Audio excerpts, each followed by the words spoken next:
Good evening. 6:07, perfect Harvard time.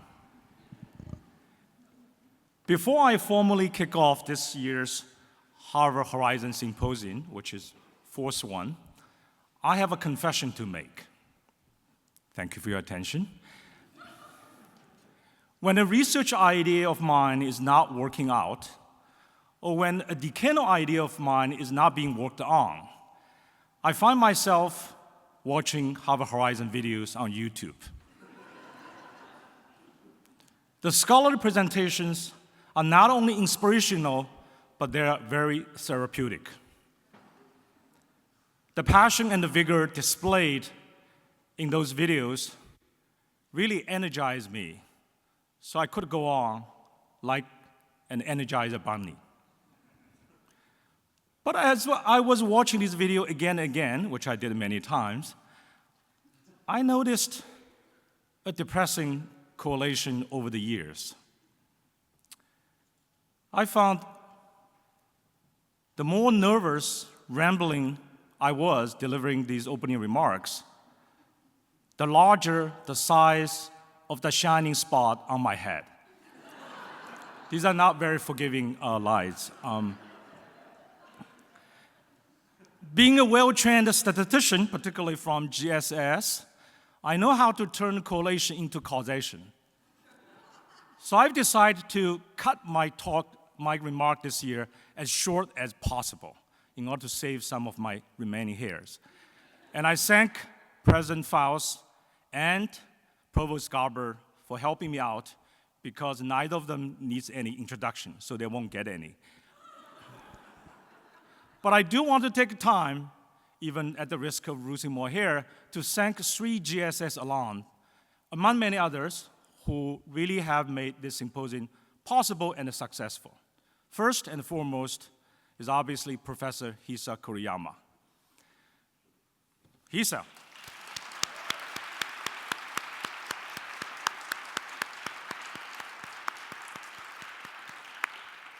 Who, as far as I know, that got all his degrees from Harvard, we're very proud of that, and who really conceived this grand idea of Harvard Horizons. Of course, to turn a grand idea as such into a reality really takes a village. And for that, I really want to thank the tremendous help we got from the Bach Center and the leadership of its director, Professor Robert Liu, another Harvard alum, GSS alum.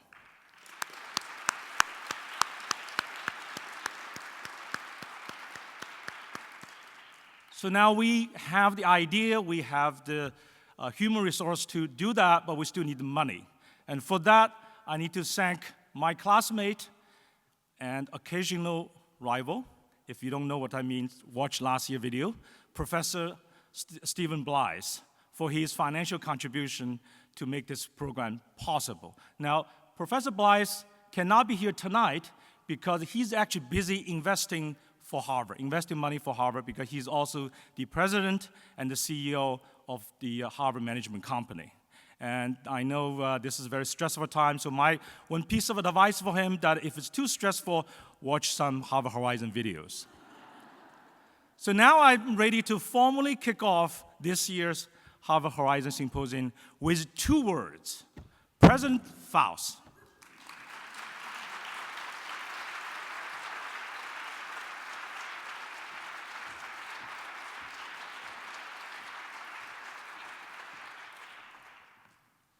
Thank you for that elaborate, flattering, wonderful introduction. I am very excited to be here. This is the first time I've been able to attend Harvard Horizons in person, though I have attended virtually with a video in past years. But as the reputation of this event has grown, I have felt left out by the exigencies of my schedule, which this year I structured in such a way that I was sure I would be able to be here and join you. And I wanted to do so for lots of reasons. One is because the videos are so terrific, and I wanted to be present myself to see this year's presentations. But I also wanted to be here because what is happening here is such an important representation of what matters to this university. This is about discovery and what students have discovered, and it is about launching them into careers of discovery. It's also about dissemination of that knowledge. We say that we are about knowledge and the dissemination of knowledge at Harvard University, and there's a particular sort of that dissemination taking place here tonight, which is individuals sharing their discoveries with people outside their fields of inquiry, and showing how the variety of what we do here at Harvard matters beyond the boundaries of any field or any discipline, and is of interest and excitement and relevance to people far more broadly situated than in any particular discipline. And so this is Harvard speaking to the world. I'm sure that Zhao Li is not the only person who spends hours watching these videos. And so when you perform tonight, you are going into eternity on the internet and taking the message of why universities matter to a much larger world. So thank you to all of you who are about to present. Thank you to Zhao Li and his colleagues for making this possible. And thank you for inviting me to be here with you tonight. Thanks.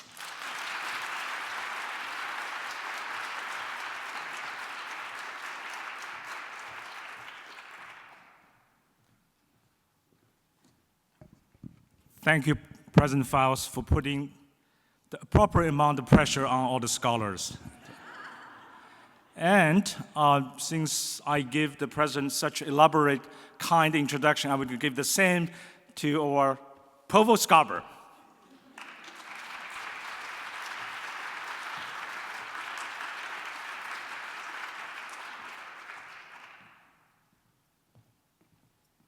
Thank you, Zhao Li.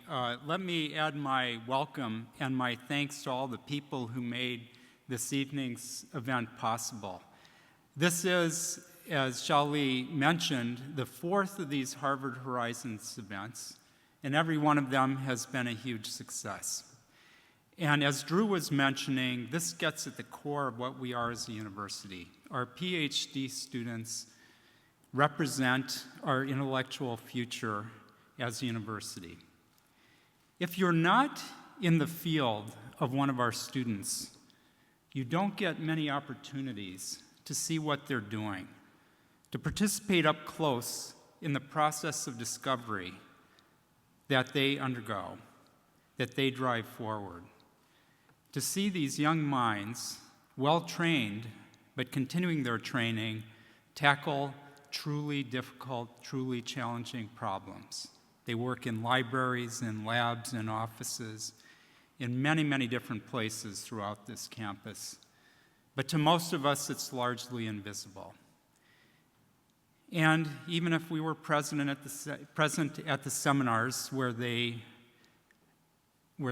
present their work, we probably wouldn't understand it most of the time. So we get a rare glimpse in Harvard Horizons at the kind of the work that they're doing. And this is an opportunity for them to learn how to present their work to a broader public, and for us to be stimulated and excited by what they do. Today, you will hear about the rhythm of prose and about the rhythm of gospel. You will learn about the structure of the virus that causes SARS, and about the anatomy of decadence. This is a wonderful sample of the breadth of the intellectual activity that occurs in GSAS, and I have to add, I too am an alum of GSAS and very proud of it. This is a rare opportunity for us to hear what's going on, and who knows, when you leave today's events, you may see the world in a different way. So welcome and thank you, and I want to add my particular thanks to the next speaker, the person who really conceived of this, Hisa Koriyama.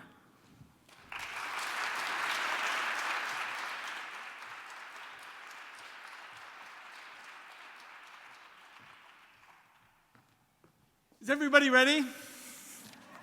I'd like to invite our speakers to join me on the stage.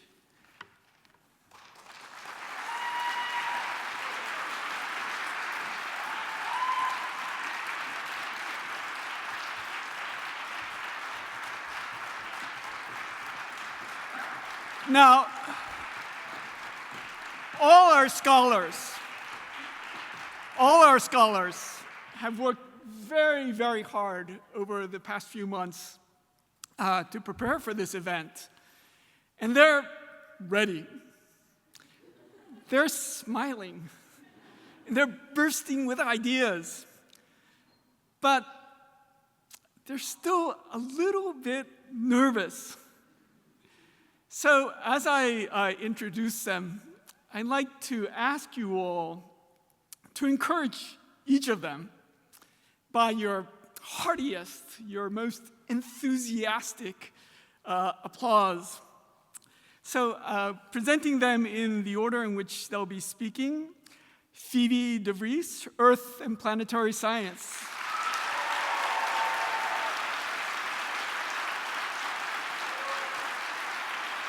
Okay. Henry Bowles, Comparative Literature.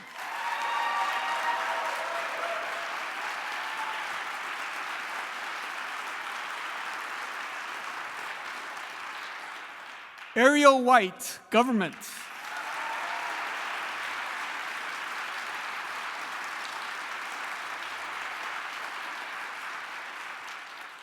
Charisse Barron, African-American Studies.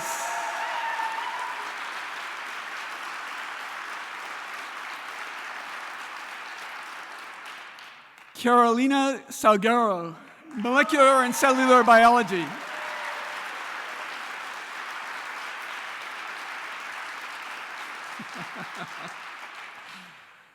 Chen Liu, East Asian Languages and Civilizations.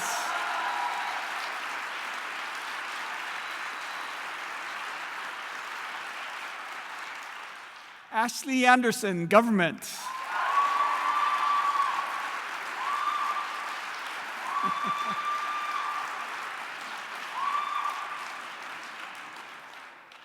Thomas Wisniewski, Comparative Literature.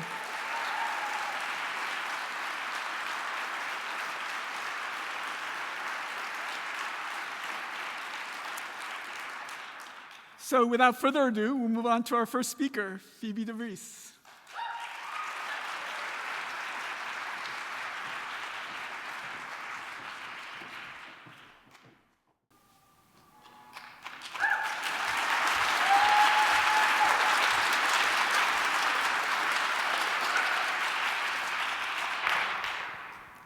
The 1999 Izmit earthquake killed more than 17,000 people. All told, this was one of the most devastating seismic events in the world in the past 2 decades. For some geographical context, this is a view of Turkey from space. And the Izmit earthquake took place where the red dot is. This earthquake happened on a long fault called the North Anatolian Fault that's similar in many ways to the San Andreas Fault in California. As devastating as this 1999 earthquake was, it was by no means the largest earthquake that Turkey has experienced over the last century. In fact, it was just the most recent in a series of earthquakes since 1939. And as you watch this sequence of earthquakes, one of the most remarkable things about them is that they seem to be moving westward over time. And when you see something like this, the natural question is, well, what's next and where? Well, just extending this pattern in time and space, we might expect the next one to occur somewhere to the west of the 1999 earthquake. This has gotten a lot of attention because Istanbul, a city of more than 14 million people, is less than 50 kilometers from this part of the fault. And so in our research group, one of the questions that we're really trying to get at is, are these earthquakes somehow triggering one another? And if so, how? How could they be triggering one another when they're happening years to decades apart, and in some cases, hundreds of kilometers apart? What is the mechanism that could explain this? And if there is a mechanism that could explain this, what would it tell us about when we might expect the next earthquake to occur? Well, one mechanism that may be able to explain this is the behavior of the lower crust of the Earth. And when I say lower crust, I mean the crust beneath about 10 to 20 kilometers depth. So beneath the depth of most continental earthquakes. And specifically, the lower crust might behave as both a fluid and as a solid. There's a very familiar material that acts like this, silly putty. If you hit it with a hammer, it acts like a solid. But if you knead it and deform it more slowly, it flows much more like a fluid. In the same way, when an earthquake happens in the upper crust, it stresses the upper crust around it and the lower crust beneath it. But then, over years to decades after the earthquake, the lower crust might be able to flow in response to those earthquake stresses. So this is a mechanism that could explain why, years to decades after one earthquake, another earthquake is triggered, because the crust may be still adjusting to that first earthquake long after it happens.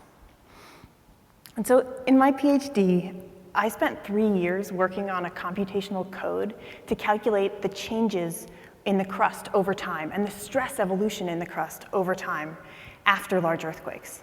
And with this code, we can now look at what effect each of these earthquakes in Turkey may have had on the next one in the sequence, due to the effects of a lower crust. So again, here is Turkey with Istanbul and the North Anatolian Fault. And we can make this map grayscale and then rotate our view down to look along the fault. This is now immediately after the 1939 earthquake. So the red parts of the fault highlight the parts of the fault that have already ruptured, and the yellow dot highlights the location of the next earthquake in the sequence. In this case, the 1942 earthquake. And as you watch the time-dependent stresses evolve up until the day before the 1942 earthquake, you can see that now, at the location of this next earthquake, the yellow dot, the time-dependent stress is red or increased. And as you watch the rest of the sequence of earthquakes, a similar story is true for each of the other events. That is, based on these model calculations, it seems like the time-dependent effects of the past earthquakes may be promoting the occurrence of the future earthquakes. And in fact, we can infer, based on the median time-dependent stress threshold at which these past earthquakes have occurred, that the part of the fault closest to Istanbul may reach this median threshold between 2015 and 2032. So overall, with these kinds of calculations, we're trying to understand stress evolution and earthquake interactions, not just in Turkey, but around the world. This is a heat map of population density worldwide. So the brightest areas represent the most densely populated areas. Overlaid now on top are the world's most active fault zones. Over 15% of the world's population lives close to these active faults. And as you've seen here, in our research group, we study not just what happens across these faults during earthquakes, but also what happens across them between earthquakes. It might seem counterintuitive to focus on this because it's the earthquakes that cause the damage. But understanding what happens across these faults between earthquakes might be key to trying to answer the most important question for the hundreds of millions of people who live close to these active faults today. Not just where these large earthquakes are going to occur, but when.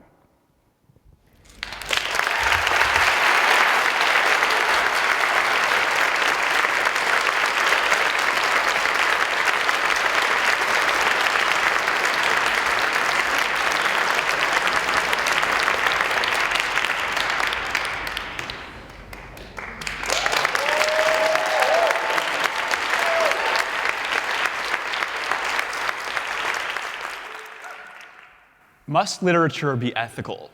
Must it be useful? To answer no to these questions is to push back against the entirety of the tradition, justifying the canon, the great Western works, the humanities even, in American education since the 1980s. More fundamentally, a non-ethical, non-utilitarian literature pushes against the whole of the tradition justifying the literature in human life since antiquity. Plato in The Republic says that if the young guardians must be exposed to fiction, it should at least be toward moral ends. I speak to you this evening as a scholar of Arabic, Persian, Greek, and Latin. And what I have learned in the course of my doctoral work is that each of these languages possesses a literary tradition entirely unconcerned with learning with usefulness, or with ethics. These are literatures which have been called, at once by modern observers and by observers at the time, decadent. It is the coalescence of these two disapproving perspectives that has led these literatures to be essentially effaced from the historical record. Decadence comes from Latin, decadere. It's a late medieval Latin coinage. It means to fall down. But what does it mean to call a literature decadent? To answer this question, I've looked at what critics at the time in each of these four languages have to say about putative literary decline. I look at 5th century BC Athens, 2nd century CE Rome, 9th century CE Baghdad, 17th century Isfahan in modern-day Iran. What becomes clear is that despite these separations in language, space, and time, critics perceive literature as declining, as breaking away from the ethical and utilitarian in much the same fashion. Something like an anatomy of decadence takes shape. This anatomy has 3 facets: the elevation of form over function, the spread of seemingly illogical metaphor, and the elevation of the imagination at nature's expense. The first facet in this anatomy of decadence is a literature ostensibly more concerned with how it looks and sounds than with what it means. A 10th century Arabic critic will lament the poetry of one of his contemporaries for being the product of a master of artifice, someone who's mannered in the extreme, someone who perverts language and meaning because he abuses figures of speech which manipulate sight and sound. In so doing, he breaks away from the way of the ancients, content as the ancients had been to use these figures sparingly in order to use the poem to present a limpid or transparent window onto the natural world. We can then move back in time and to the West, to a Greek critic writing under Roman rule in the 2nd century CE, summarizing the critical consensus on the spread of what were then very fashionable technologies of discourse, this being the second sophistic. These technologies, again, are figures of speech manipulating sight and sound, reducing supposedly the otherwise beautiful works of nature to lifeless skeletons. This is part, then, of a broader move from text to image, from function to form, from meaning to decoration. In the extreme, the poem itself will become a kind of glorified calligraphy. In the Arabic and Persian case, these are 2 languages whose classical literatures are narrative in content, verse in form. Over time, this will yield to short lyric poems in the shape of birds, trees, and eggs, objects so decorative they could be affixed to a wall. The second facet to this anatomy of decadence is the spread of seemingly illogical, seemingly unjustifiable metaphor. A 17th century Persian poet will write, desiring the full embrace of that beautiful figure, all of the flowers have become bosoms and arms. In this line, the fantastic metamorphosis, the wild causation, the displaced affect onto nature, all of this for critics was at once unjustifiable and the hallmark of decadent description. The third and final facet to this anatomy of decadence pertains to the author, to the individual.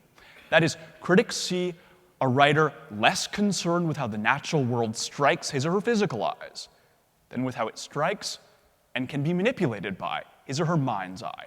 This is the imagination's ascent over nature. A 2nd century Roman historian will lament a language that is a mirror of a dissolution of morals, a mirror more fundamentally, of a language that has been reduced to a tool for human profiteering. This goes hand in hand with an imagination more and more intent on reducing the natural world to a shadow of its own desire. A paradox, finally. I'm asking us to study literatures that are unconcerned with learning and usefulness in order that we ourselves might learn something useful. First, our modern bias toward an ethical and utilitarian literature, a literature that will teach us about the world, how to live, how to unearth structures of oppression, together with the fact that this has been a bias more or less shared by critics across time, shouldn't blind us to the fact that in practice, much literature is not so concerned. Second conclusion, and this is why we're looking at Duchamp's path-breaking modern masterpiece, The Urinal. Every facet to the anatomy of decadence, form over function, artificial syntheses of nature, inflated imagination, all of this should be familiar to us.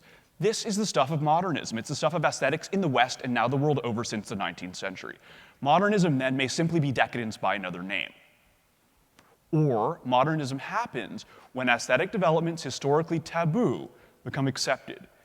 In that case, the history of decadence may in fact be the secret history of modernism.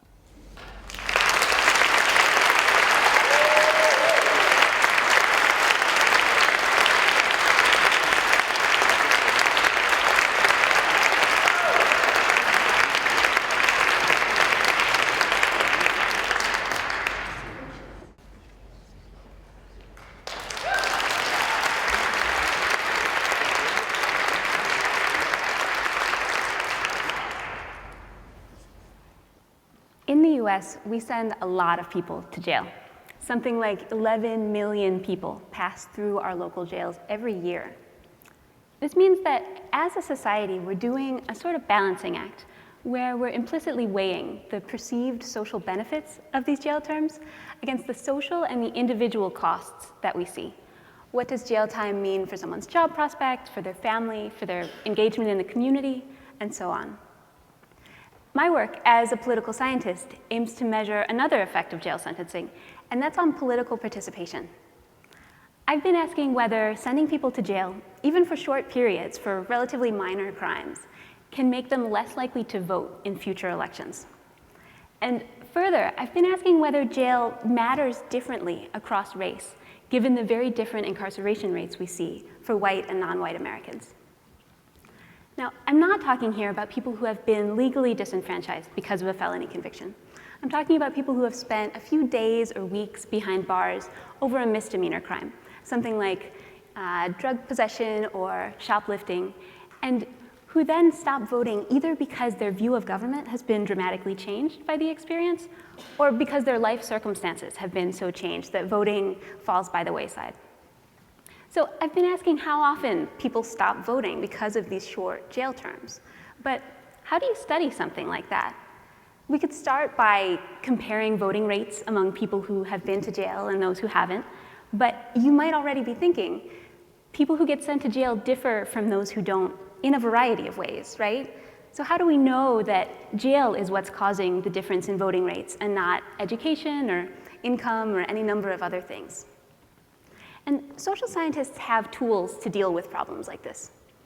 If we want to know whether a particular campaign flyer works, for example, to get people to vote, we can run an experiment. We can randomly assign some households to receive a flyer in the mail and others not. And then we can see whether these otherwise comparable groups behave differently in the next election. We can see whether the flyer worked. But in cases where we can't run actual experiments, sometimes we have to get creative and look for a natural variation out in the world. That's what I've done here. I focus on one county with a particular court structure. In this case, people who are charged with misdemeanor crimes are randomly assigned to one of 15 different courtrooms that could hear their case. And these courtrooms and the judges that sit within them differ a lot in how often they sentence people to jail. This means that if two identical people walked into the courthouse on the same day, charged with the same thing, but they got sent to different courtrooms, one of them could conceivably walk free while the other one gets sent to jail simply because of this assignment mechanism.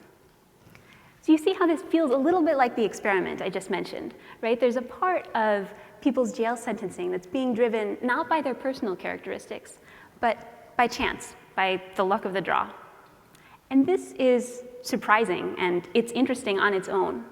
But it's also going to help me answer the question of how jail affects voting, because now there's this random component to jail sentencing that I can use kind of like experimental data. So once we've worked out this research design, what do we find? Well, going to jail does make people less likely to vote. I find about a 4 percentage point drop overall. But it's not the same across the board. White defendants show no demobilization. They keep voting at the same rates, regardless of jail sentences. But black defendants who are sent to jail become 13 percentage points less likely to vote. Think of moving from 24% voter turnout down to just 11% of people voting. And this translates into thousands of black voters staying home from the polls in just this county in a given election year. But why do we see these stark differences in the effect of jail on voting? Well, at least partly because of differences in who gets arrested and charged with these kinds of crimes in the first place. When I look back at public records, I find that white defendants in these courtrooms were generally not voting even before they were arrested. Only a very small proportion of them had voted in the last presidential election, for example. And if you weren't voting before you went to jail, there's not a lot of room to stop voting afterwards. So we don't see an effect here. There's no demobilization happening. But there's also a lot of evidence, when we look at black defendants, that African Americans disproportionately face police scrutiny and risk of arrest. And so, with more people being arrested, come more and different people being pulled into the courtrooms. And with more voters in the courtroom, which is one thing that we see, black defendants were nearly twice as likely as white defendants to have been voters before they got arrested. They had voted at almost twice the rate in the last election. With more voters in the courtroom come more opportunity to stop voting after you've been sent to jail. So there's much more room to see this big demobilization effect. So you've seen that jail can deter people from voting, and that it disproportionately discourages black voters from going to the polls. And this is an important story at the individual level. But at the neighborhood level, it could be even more politically significant, because we know that arrests and jail sentences aren't evenly distributed across geographic areas. They're clustered. And so if people are leaving the electorate due to jail, this will translate into lower voter turnout in some neighborhoods, disproportionately in minority neighborhoods. And ultimately, this could mean that the neighborhoods that are most directly affected by our current criminal justice policies are also the least likely to have politicians' attention when it comes to setting those policies going forward. Incarceration could be building a cycle of community disenfranchisement. Thank you.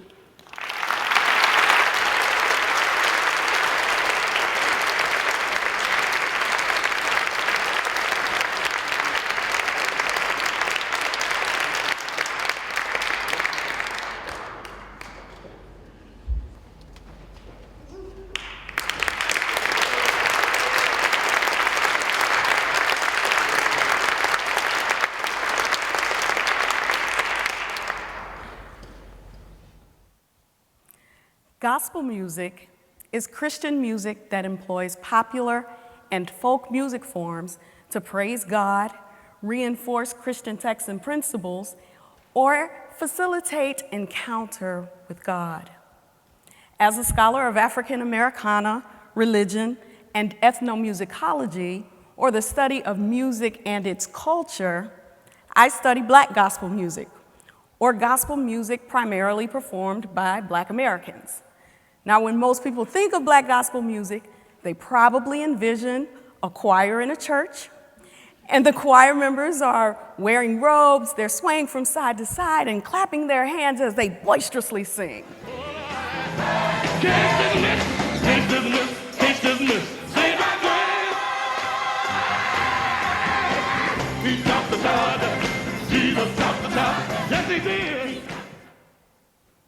Were you thinking of something like that?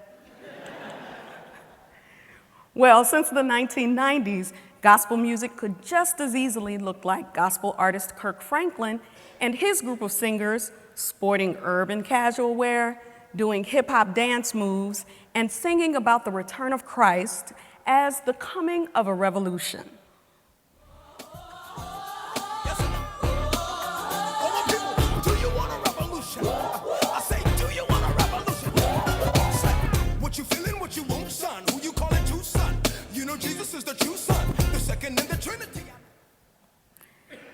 I've studied the work of Kirk Franklin, and I have interviewed and observed a myriad of gospel artists, industry insiders, preachers, and pastors. I've also pored over countless recordings, stacks of magazines, volumes of performance footage, and some 30,000 entries in the recording industry's sales certification database.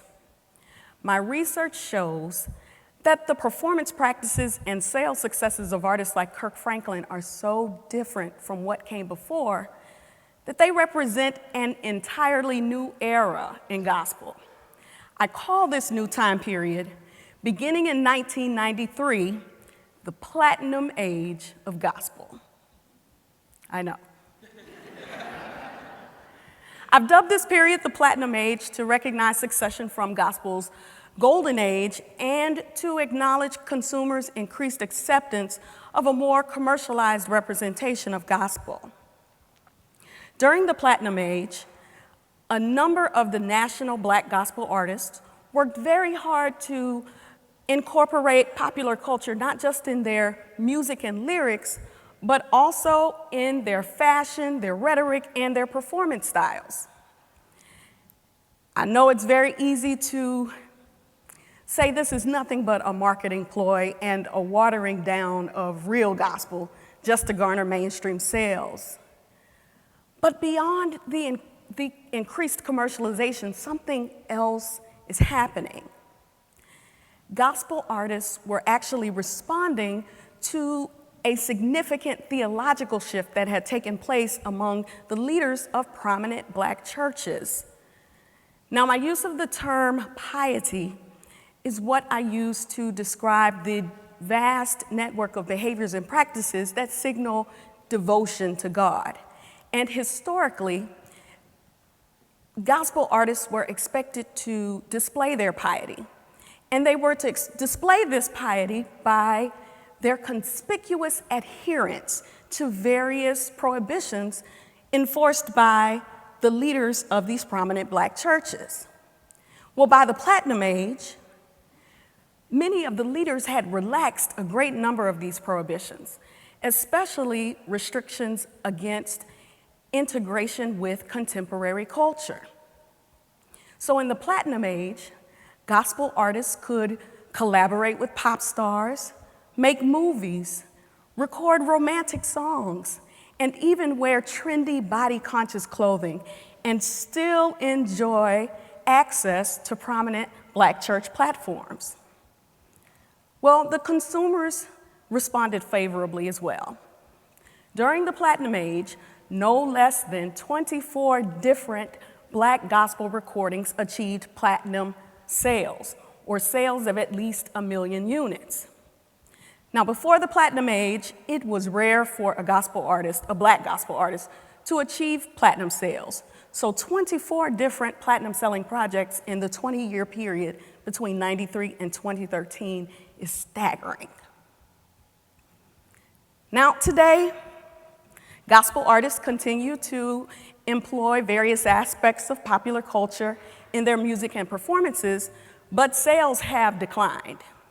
This can easily be attributed to consumers moving to streaming content and to the music industry retracting support for new artists and new projects.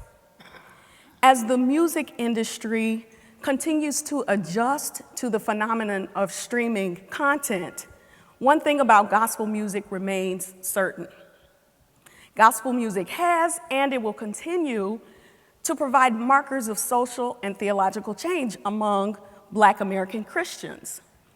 So when you think about gospel music, remember, gospel comes in a myriad of forms. And gospel music is not just entertainment, but gospel is a window into the world of Black American Christianity.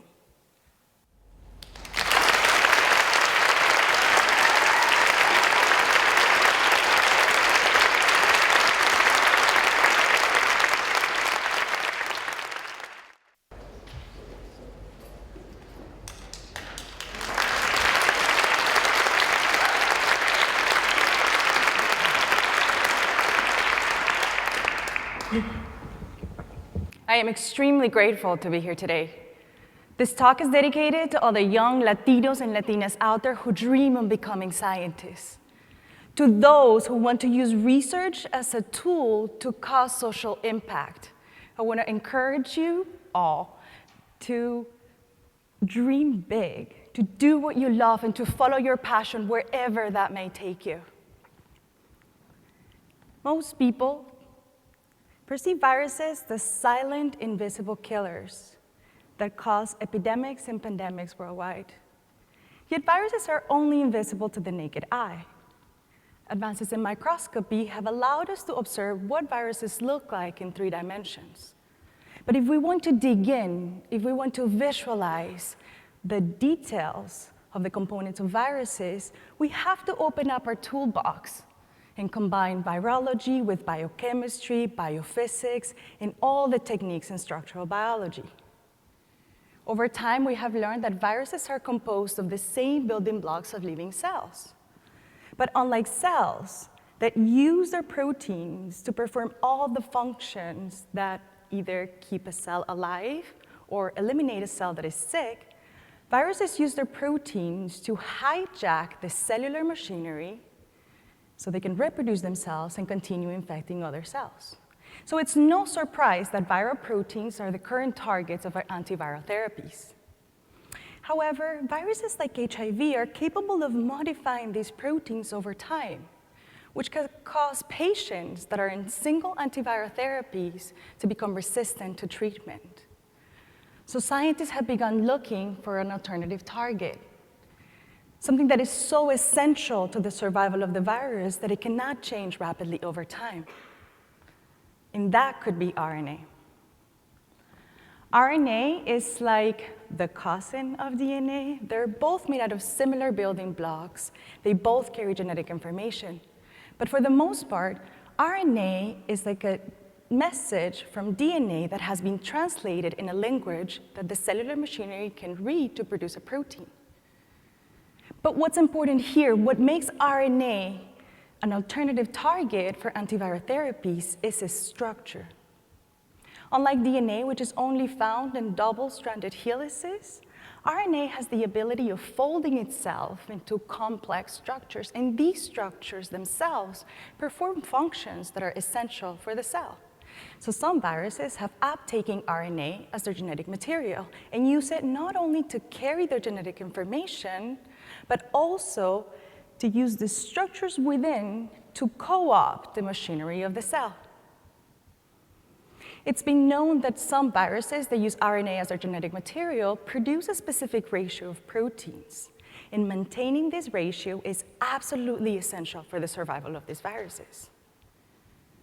It was also known that there was a piece of RNA that had the potential of folding into a knotted structure, and this piece somehow regulated this ratio. What we didn't really know was exactly how. And that's exactly what I've been doing during my PhD. I've been using a combination of structural and functional approaches to understand not only what this structure looks like in 3 dimensions, but how is it that its structure determines its function. The structural approach that we use in our lab is called nuclear magnetic resonance.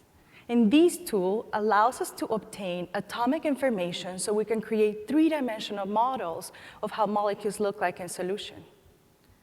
In order to understand the relationship between structure and function, I use something that we call structural guided mutagenesis. And what that means is that I change different regions within the knot structure to understand its function. I want to know what the contribution of that region is to the overall function. So by studying 2 different viruses that belong to very different families, a coronavirus that infects humans and has caused epidemics, and a retrovirus that infects mice but is used as a model system to study HIV, we observe that these knotted structures are actually found in a dynamic equilibrium between 2 states, and that each of these states has a particular 3-dimensional structure. We also observe that these states are not found at equal proportions. One of them is found at a minority of the population. In the case of the retrovirus, it's somewhere around 5%. In the case of the coronavirus, it's more like 15%. But what was really striking for us is that these percentages correlate to the relative quantity of proteins that are produced. And so what that meant for us is that the state in which the RNA is found determines its function. For example, if the cellular machinery encounters the first state, the cells are going to produce one set of proteins. But if it encounters that alternate state, that state is somehow going to trick the cellular machinery into producing an extra set of proteins. And those proteins are necessary for the virus to create a new viral particle that can then go ahead and infect other cells. So by splitting the percentages or partitioning the amounts of the two states that are found within the cell, the virus can obtain a specific ratio of proteins. If we're capable of finding molecules that target this knotted structure, we will be able to create drugs that decrease infectivity. The results of my PhD are now the results that are the basis for a project in our lab that is trying to understand how this process functions in HIV. And it is our hope that in the near future, the results of our work will lead to the development of a new generation of antiviral therapies that can decrease infectivity and better the lives of people around the world.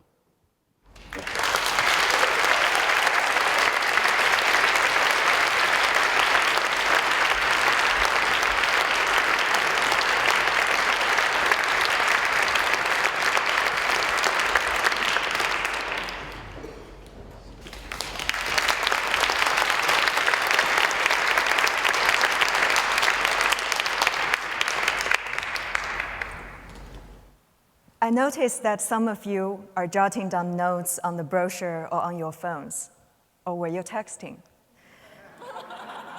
What are you going to do with these notes later? Throw away? Turn into a diary? A tweet? Or just forget? How long are they going to last? Who will be reading them in 5 or 50 years? As a scholar of Chinese literature, I was struck when I found out that a large body of marginalia from the Song dynasty, similar to our notes tonight, has been preserved. These 17,000 pieces of marginalia make up 10% of all the extant prose literature preserved from this period. How did that happen? First, some background information. By marginalia, I'm referring to a wide range of miscellaneous prose or jottings that are often short, personal, and informal. Main categories include personal letters, anecdotes, and marginal notes. And here are some examples of marginal notes. Luckily, we still have dozens of them in the original manuscript form. This 8th century painting was originally clean. Gradually, readers and collectors inscribed notes and put seals on it, a practice that continued for 1,000 years until it was put behind the glass window of Metropolitan Museum. For calligraphy, later readers attached pieces of paper at the end or even at the beginning of the original piece and wrote marginal notes on it, making it into a scroll that keeps on growing. We can see the boundaries of these added pieces of paper vary in colors, sizes, and texture, marked by the seals of the authors of marginal notes. It is understandable that marginalia like these were preserved because they became part of precious paintings and calligraphy. But the rest, tens of thousands of marginalia exist today because they have been collected and printed as part of literary collections in 12th century China. Therefore, the real question I explore in my dissertation is, how did marginalia become literature in 12th century China? To answer this, let us look at one note in detail. I paraphrased parts of it. My friend is good at calligraphy, and he has a bag filled with delicate brushes and ink sticks given by people who wanted his writing. One day, I found half a stick of very precious ink and wanted it. He felt reluctant, but I snatched it anyway. It is this very ink that I'm writing with now. Pay attention to the last line. By highlighting the ink he was using, the author, Su Shi, made this piece a vignette of the very moment of his composition. And here lies the most important reason of 12th century people's fascination with marginalia. They are self-referential and remind the readers of the vivid details of the moment of writing, be it the pattern of the paper, the quality of the ink, or the way the author waves his brush. Such features of these kinds of notes create an intimate bond between the reader and the author of the previous era. And such a bond was especially important for readers of the early and mid-12th century. A key author, Su Shi, had been censored, which made his writings even more coveted. Additionally, in 1120s, the Song dynasty lost most of its land north of the Yangtze River, and the imperial court fled to the south.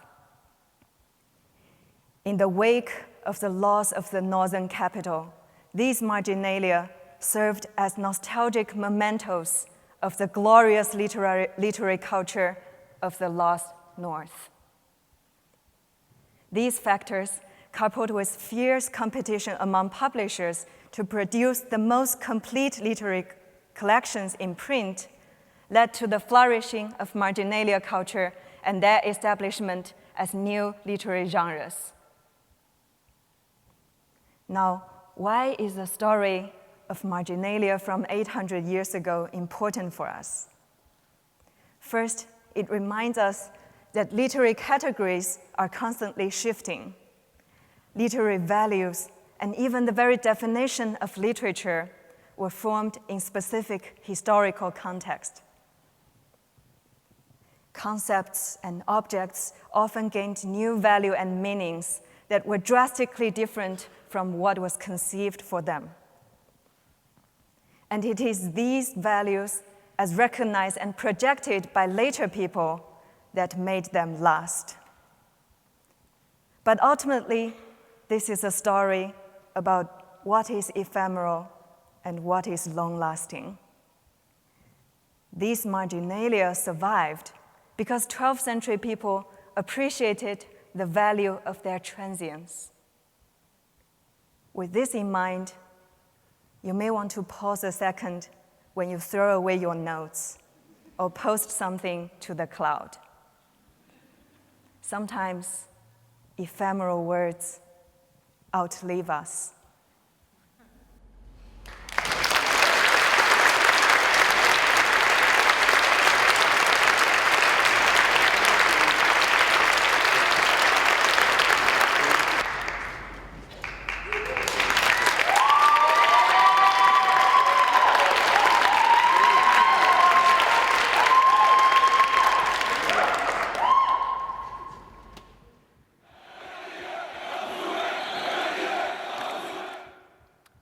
In 2011 was a watershed moment in Tunisian politics. That year, the country's nearly 60-year dictatorship came to an abrupt end in the wake of a wave of civil unrest, now commonly known as the Arab Spring. Yet the success of Tunisia's Arab Spring hinged on an unlikely actor: labor unions. By organizing strikes across the country that highlighted the political and economic corruption of the regime, labor unions transformed what began as a series of local protests into a nationwide movement opposing authoritarian rule, with workers and citizens across the country calling for the end to the Ben Ali regime. Now, months later in Morocco, the regime faced a strikingly similar situation. As in Tunisia, citizens had begun a protest movement calling for a solution to the country's economic crisis and a host of democratic reforms to the regime. Yet in contrast to Tunisia, Moroccan unions remained relatively distant from these demands. As one unionist, pictured in the May Day demonstrations above, put it, "We are marching because we wish to push for a social agenda that has nothing to do with the political agenda of the pro-democracy movement." Now, as a political scientist hearing about these two scenarios, I found myself puzzled. I mean, here we had two countries with seemingly similar economic crises, one in which a union champions a protest movement that outs the dictator, and another in which unions stand idly by in the background and the status quo prevails. And it's this stark dichotomy that presented me with the question that is at the heart of my presentation to you today. Why, in authoritarian regimes, do some unions choose to engage in anti-regime protests while others do not? And more important, what does this engagement mean for the success of pro-democracy movements writ large? Now, in attempting to answer this first question, I considered a number of different explanations. I looked at differences in unions' organizational features, in their economic grievances, in their structural conditions, all of which seemed to suggest that Tunisian and Moroccan unions were actually much more similar than they were different. And so then I turned to the lessons of my discipline, and I considered whether there might be any political explanations that could account for differences in Moroccan and Tunisian unions' protest behavior. In particular, I wondered if there was any connection between a union's level of embeddedness within the political institutions of the state and their willingness to protest against it. The logic here is rather simple. The more incorporated a union was within the state apparatus, I believed, the less willing it should be to want to protest against the leaders of that state in the future. Yet while this concept is theoretically straightforward, the task of finding empirical evidence that would allow me to measure unions' political connectedness to the state was actually much more difficult. To do this, I poured through hundreds of thousands of microfilms of government documents, of newspaper articles, and elections material, and I also traveled to Tunisia and Morocco for about 18 months to conduct 120 interviews in order to uncover any informal relationships between unions and the state that might not have appeared in the official press. And what I found is that there were actually very stark differences between Moroccan and Tunisian unions in terms of their level of incorporation within the state. In particular, I found that Moroccan unionists occupied at least 10% more parliamentary seats, held 5 more high-ranking government appointments, and at least 20% more top party leadership positions than their Tunisian counterparts, making them much more deeply embedded within the state apparatus. But how do these political appointments actually affect unions' protest behavior? Well, I argue that it does so in 2 ways. First, political positions serve as one way of financially tying unions to the regime, making them much more reluctant to openly oppose it. As the proverb goes, you should not bite the hand that feeds you. And in Morocco, the hand that feeds organized labor is the state, both metaphorically and literally. A Moroccan unionist serving in parliament, for example, stands to make up to 9 times the amount of the average Moroccan citizen, a portion of which gets paid directly to the union as a subsidy. By contrast, in Tunisia, where unionists make up less than 1% of all seats in government, unions must rely almost exclusively on dues paid by their members to remain financially solvent. And this brings me to the second reason why unions' political networks so critically affect their protest behavior. Tied to the regime through these networks of privilege and prestige, Moroccan unions effectively become clients of the regime and thus fail to perform their intended functions as representatives of their members. As statistics on their leadership activities show, they use their heightened political capital to remain in office nearly 5 times the amount of Tunisian unionists, and they are consistently rated as ruling in a less democratic fashion than their Tunisian counterparts. As a result of this lack of democratic accountability, Moroccan union leaders often fail to support the militant actions of their members, leading movements that begin at the base, such as the one pictured here in 2011 did, to languish and eventually die out. By contrast, in Tunisia, where union leaders are much more beholden to the wishes of their members, protest movements with inauspicious beginnings can evolve and eventually expand into national movements for political change. Now, in closing this presentation, I want to address the lingering question here. What can the cases of Tunisia and Morocco actually tell us about political developments in the larger world? Well, I want to argue that the cases discussed here speak to a broader connection between labor unions and political democracy that we see replicated throughout the globe. Not only, as I have shown you here, do unions with more autonomy from the state serve as more democratic representatives of their members, but they can also better serve to enhance democracy in the regime writ large. As the experiences of several countries, Poland, South Korea, South Africa, Brazil, and others show, where unions become involved in anti-regime protests, dictators typically fall, paving the way for the consolidation of successful democracies. By contrast, where they do not, autocracies often survive and endure. Thus, if we are concerned with enhancing global democracy, I argue that we should be particularly attuned to the behavior of labor organizations, as these may be the secret key of success for pro-democracy movements around the globe.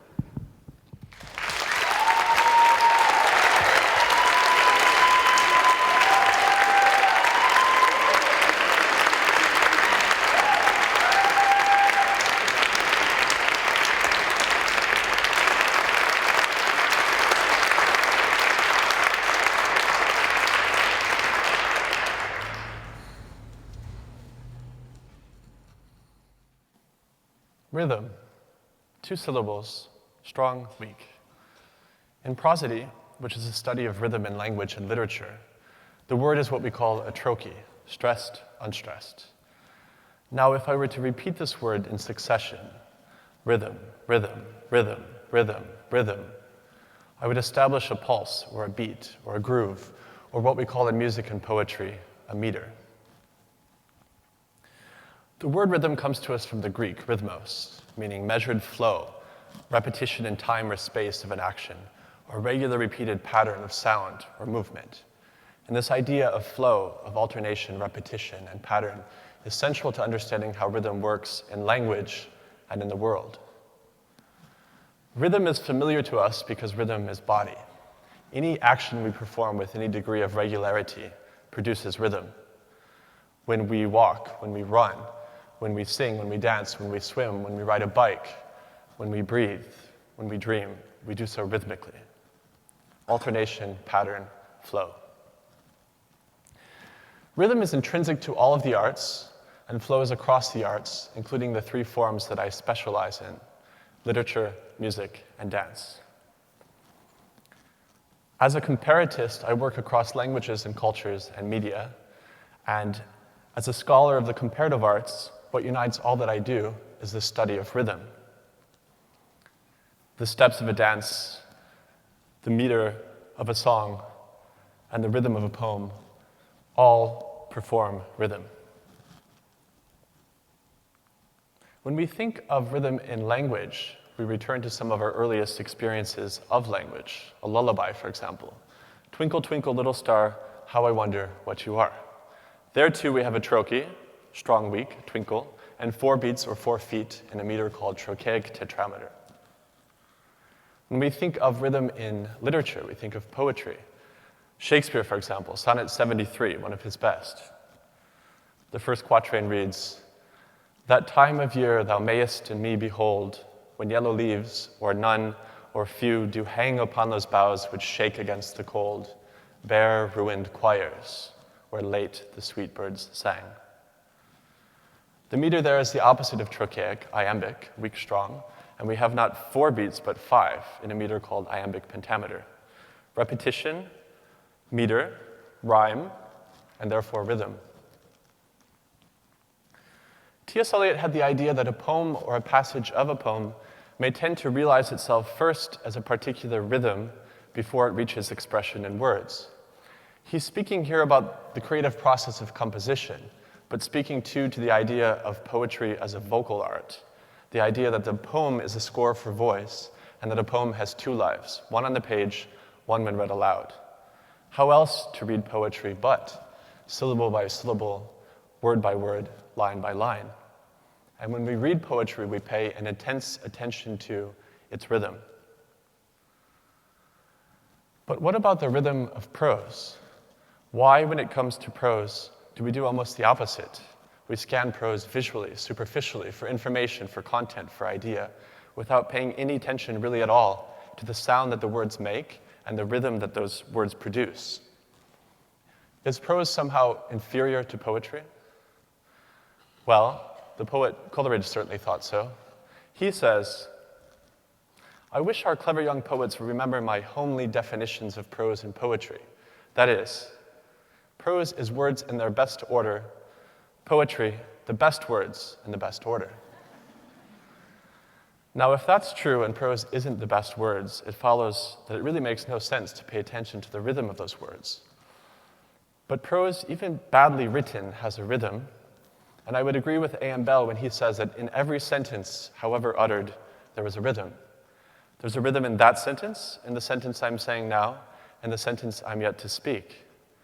Prose, although predominantly non-metrical, is never non-rhythmical. The rhythm of prose is more varied and regular, and less regular than that of poetry, but no less present.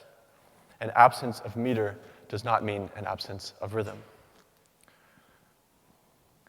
Now, writers and philosophers from antiquity, from Aristotle and Cicero to the present day, Amy Hempel and Lydia Davis, have all remarked upon the significance of the rhythm of prose. But it is really the master prose stylists of the mid to late 19th and early 20th century, the modernists, those virtuosic writers whom I've chosen to study in my doctoral work, who captured and harnessed and exploited the power of prose rhythm in the novel.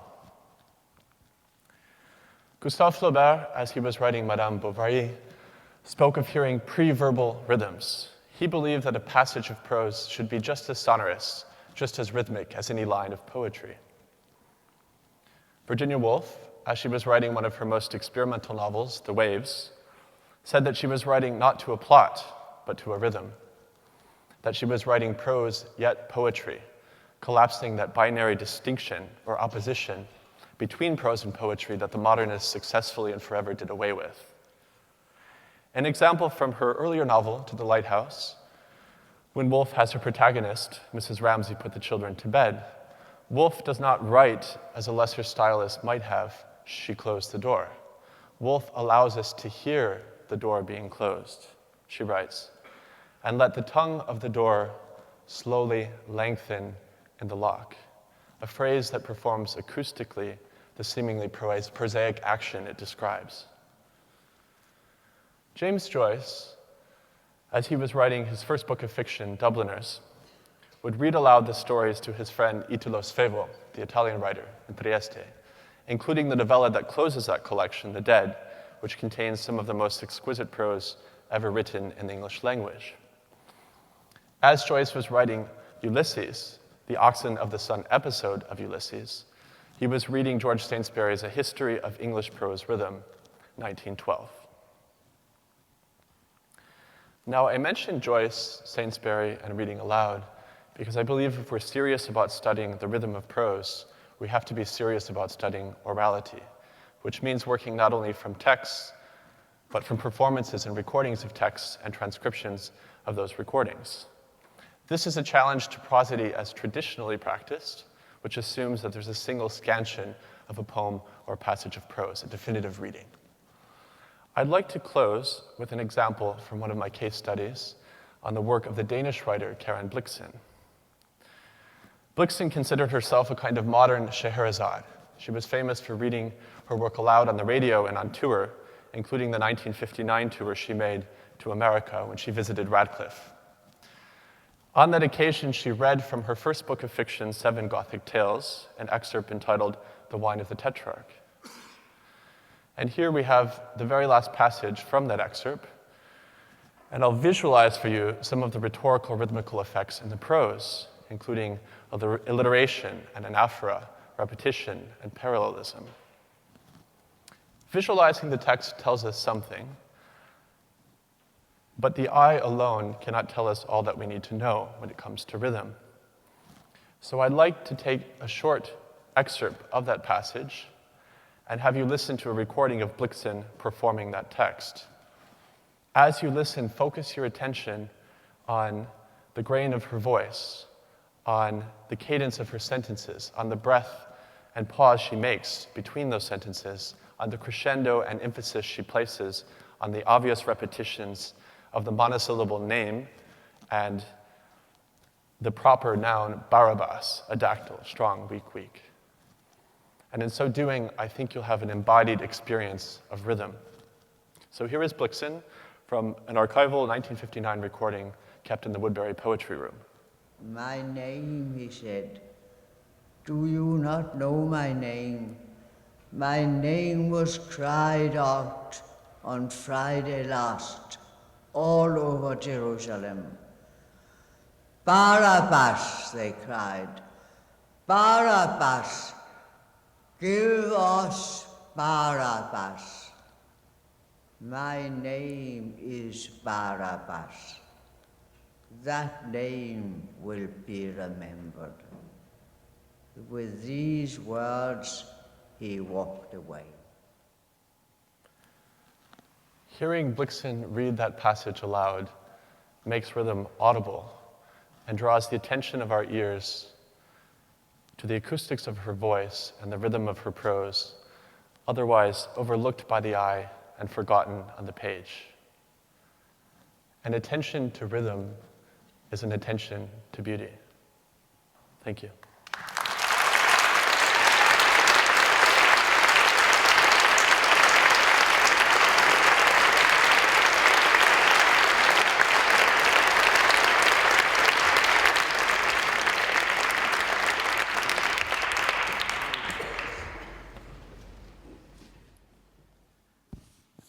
As I was listening to all the presentations, I realized these presentations are not only inspirational, therapeutic, but also earth-shattering. I hope you still remember the first one.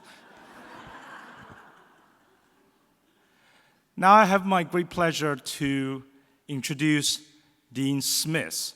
Now I don't suggest Dean Smith needs more introduction than President Faust and Provost Garber, but I do need to say a few words about what a task that Dean Smith is given, and because this is not an easy task. See, the purpose of this type of presentation is really trying to convey these great research to non-experts, and but there's one particular person really needs to understand all of those, which is the Dean of Arts, Dean of the Faculty of Arts and Sciences. Whoever in that position needs to make all these decisions. And so I think it's a real test.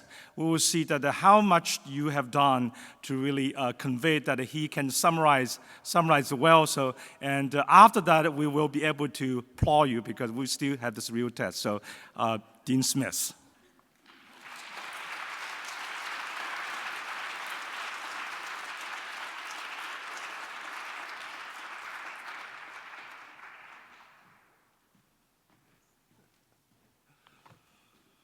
So this is an example of doing it on the fly. So Zhao has me kind of give me a little bit of an introduction on what he thinks I'm going to do, and then of course I just completely change it, especially after what the president and provost said before me. So I'll incorporate a little, but I'm not going to do all the summaries that you may have heard him say.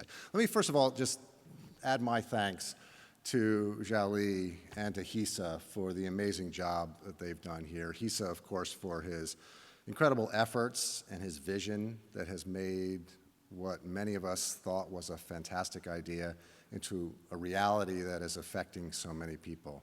And then, of course, my thanks to Zhao for his leadership of the graduate school, but most importantly for his efforts behind professional development of our graduate students. He's having a real impact on lives by doing this. So thank you both very much for that.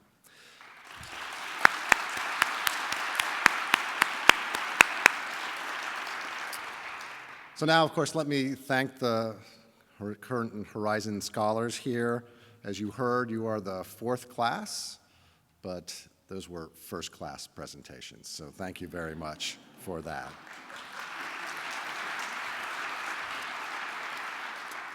So I couldn't help but sitting there listening and wondering if you all had learned what I had learned through my time as being dean here, that this is a big stage.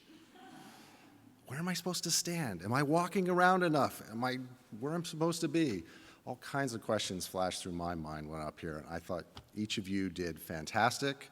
I can't help but saying here at the beginning of baseball season that each of you hit a home run. What a fantastic way to start a career. And I look forward to so much more of what you do throughout your time. I want to echo a little bit that you heard also from our president, and that's that scholarship is not just about the discovery and generation of new knowledge, but it's really also importantly about the communication of the power of ideas. In my own experience, I've found that knowledge production is absolutely enhanced by community. First and foremost by the community of scholars that you work with, who understand your research in great depth, But as you saw today, we can find surprising extensions to those ideas, new applications of those ideas, as we think about how we should explain and promote our ideas with others that are not necessarily in our own fields.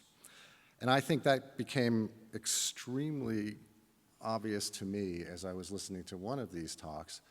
As your ideas become, as Chen said, the scroll that keeps on growing. As you are interacting with others, they're adding their own notes, marginalia, to the ideas that you began with, and out of it becomes something that's beautiful and hugely impactful across the world. So thank you all for everything that you did there. Congratulations on a fantastic program for us. And it's my great pleasure now to invite back our Harvard Horizons scholar, Charisse Barron, to, I hope, get us up on our feet again. Maybe a little singing along with it? No? Yes? Thank you all.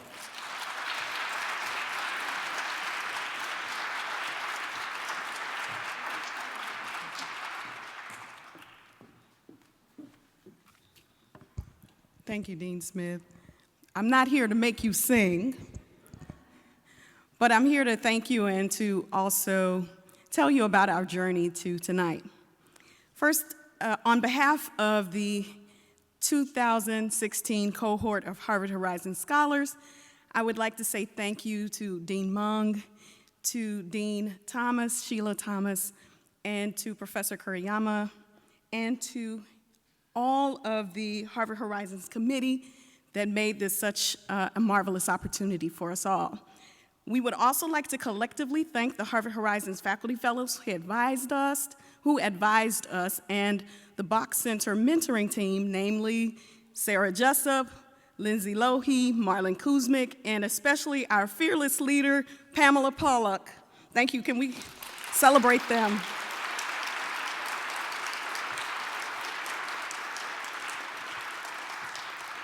They worked so hard to make us shine today, so thank you. Well, the Harvard Horizons Fellowship has not just helped us to hone our public speaking skills, but we have developed the ability to communicate some of the nuances of our work in a succinct way. Now, how do you take years upon years of research, blood, sweat, and maybe even some tears, and pare all of that down to the short presentations that we experienced today? Well, it's through 10 weeks of workshopping our scripts, dozens of hours editing presentation slides. It's building community amongst ourselves through intently listening and learning each other's work and providing feedback on each other's presentations. And it's practice, practice, practice, practice, memorization, and more practice. And then it's actually showing up, not running away, but showing up, fighting the butterflies and enjoying the moment. And now, I and my fellow Harvard Horizons scholars can breathe a sigh of relief. Let's all breathe. Because we have accomplished what few academics have ever done, and that's describe our dissertation research in less than 10 minutes. It has been a wild ride. It's been exciting. Thank you for being here in the culmination of this work.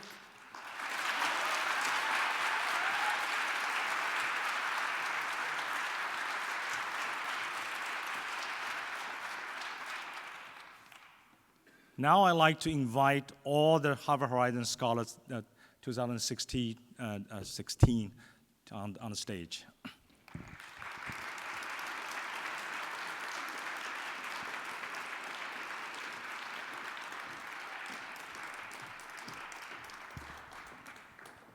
And Professor Hisa Kuriyama.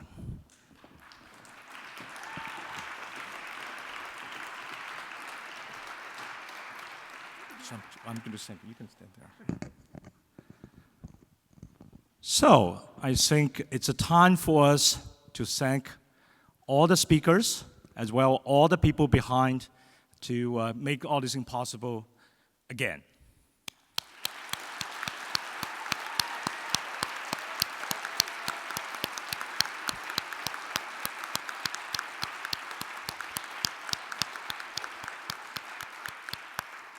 Now, normally this is a time that we will give our scholar their certificate, but because in the interest of time, we will move that portion to a private ceremony because I know many of you wanted to get out to have a drink and mingle with the scholars. So before we do that, I do want to remind you for two things. First, definitely save whatever the notes you have and you jog this because 800 years from now which will be the Harvard University 1200th anniversary.